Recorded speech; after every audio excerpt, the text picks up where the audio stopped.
We always think that we're too busy. We've got no time. Everyone's always complaining, no time, no time, no time. Allahu Akbar. There's no barakah in time. It's one of the signs of the hour.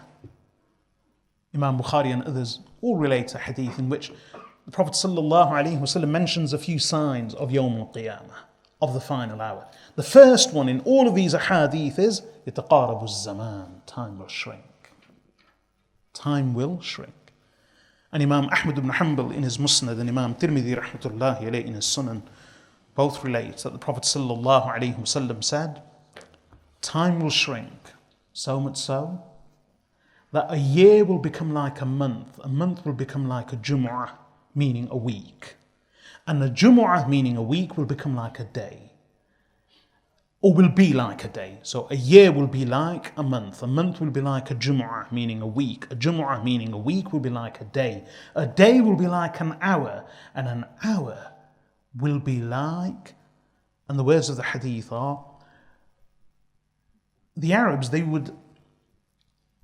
used to have these torches made with wicks, large wicks, or torches made with the dry leaves of palm trees. So they would wrap them and burn them.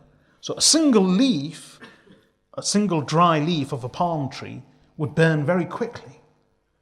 So the wording of the hadith is, and an hour will be like the burning of a leaf. So how long it takes for a crackling dry leaf to burn out, Prophet ﷺ says, an hour of the day will be like that. And that will be towards Yawm al-Qiyamah. And subhanAllah, we can see today there's hardly any barakah in time. We have all the facilities and amenities. We have cars, we have modern transport in our homes, we have all the appliances, all the facilities. And yet, we complain of no time. And we have physical proof of this. That there was barakah in the time of those who came before. I've mentioned this on a number of occasions, lest someone says that, how is that possible?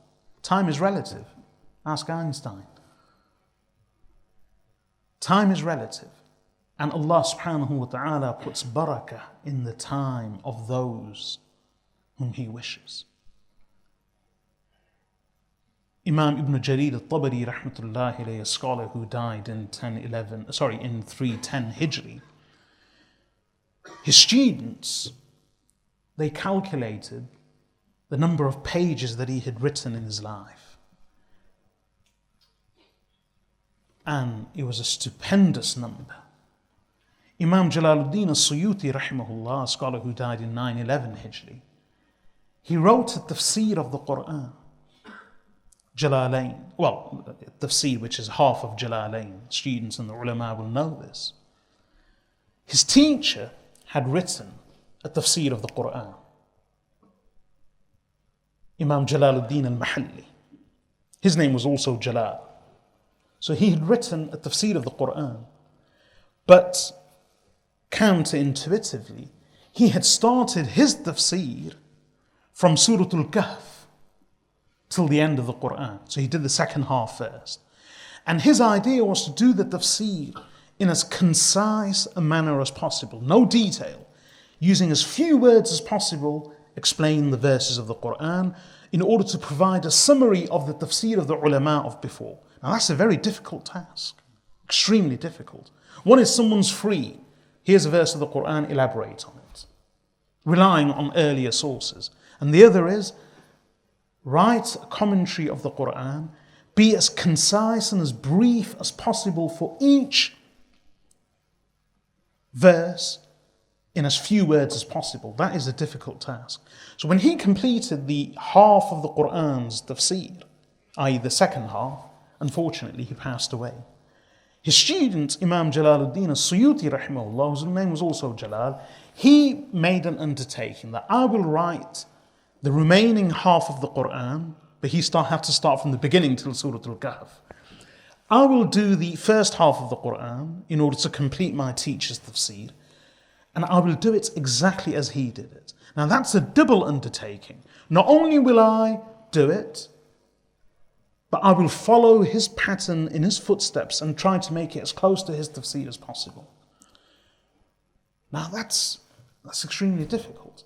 Living in Egypt in the 10th Hijri century, a few centuries ago, writing with pen and ink on parchments, on rough paper.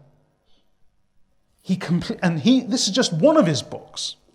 He completed the tafsir of half of the Quran in 40 days. 40. Most of the ulamā and students can't study it in 40 days. And these are live examples. We are unable to read the books of these ulamā as a team in the same amount of time that they were able to write them by hand. Allah places barakah in the time of those whom He wishes. Imam Bukhari would complete 40 Qur'ans in the Ramadan. Imam Shafi'i and Imam Abu Hanifa rahimahullah would complete 60 Qur'ans in Ramadan.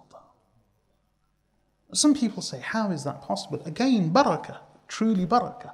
Today we have all the facilities and yet people complain, no time. No time whatsoever.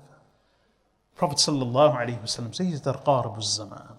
So we think that we will have free time later. No. The truth is nobody has time. We have limited time. We have to prioritize. We have to prioritize. And what the Prophet sallallahu alaihi wasallam says is that give priority to your deen, to your akhirah, to your Lord, to your akhirah. So capitalize on your free time now before your preoccupation.